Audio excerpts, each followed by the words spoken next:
All right, what's going on, you guys? Nick here with Nick's Round the Power. So today I wanted to make a video about a bodybuilder by the name of Lionel Beyeke.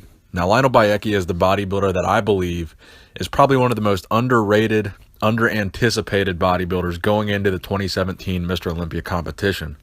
Now, there is very little, if any, hype around Lionel Beyeke. Nobody really talks about him. Nobody really has him in their predictions. And there's just really no media hype around him at all. And nobody really knows much about him. So most recently, and most notably, he competed in the 2017 Arnold Classic in Columbus, Ohio, where he placed in the top 6. He placed 4th place, beating out Juan Morel and Fuad Abiad. And he placed just behind Max Charles, who placed 3rd, Dallas McCarver, who placed 2nd, and of course, Cedric McMillan, who won the 2017 Arnold Classic. So Lionel Beyeke has proven that he can be a top-level competitor and he can be a threat to the top 6 at top-level shows like the Arnold Classic. But what is the problem? So the problem is his conditioning. Now, everything else about Lionel Beyeke, I think he could be a future Mr. Olympia winner. He's got that very rare quality that Phil Heath, Dexter Jackson, the top-level champions have of having those very full and very round muscle bellies. That's really just purely genetic. Either you have them or you don't. And he's just one of those guys that seems to have them. So he has that rare quality that a lot of bodybuilders don't seem to have. But the problem is he never seems to be able to come in that crisp, crazy conditioning. And in a lot of cases, his conditioning it's not even just a matter of him being off. It's a matter of his conditioning being just straight up bad. So typically what you'll see is from the back, the conditioning will look the worst for Lionel. His glutes, his hamstrings, they'll look really watery. It's very rare that you'll see any type of striations in Lionel's glutes.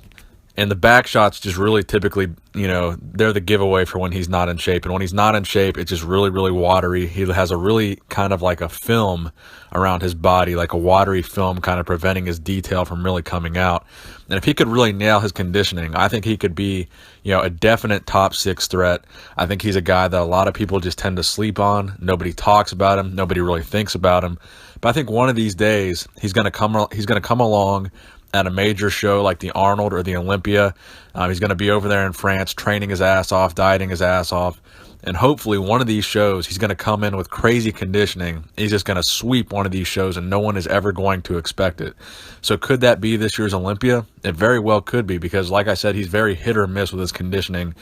This could be one of these years where his conditioning is way off and he's a complete non-factor. Maybe he's outside of the top 10 at the Olympia. Or this could be a year where he comes in out of nowhere with crazy conditioning, and he cracks that top 6 and he makes a lot of noise and just completely blows people's minds. So I think Lionel Beyeke is one of these guys we need to think about when we're making our top 10 or top 6 predictions. He's really the wild card of the bunch because if he comes in, his conditioning's off, he's going to be a non-factor. But like I said, if he came in, he's got all the tools he needs to be a top Olympian, man. He's got those full round muscle bellies. Overall, his proportions are very good. His symmetry is very good. The overall balance of his physique is very good. He's got the size. He's about a 245-pound bodybuilder on a 5'10" frame. Aside from that conditioning, man, I think he has all the tools to really be a top-level Olympian. So this is one of those guys we just need to think about. So let me know what you guys think in the comment section below about Lionel Beyeke. Do you think he can finally nail his conditioning this year, or do you think he's going to come in off yet again? Please give the video a thumbs up if you enjoyed it. Nick Strength and Power, signing out.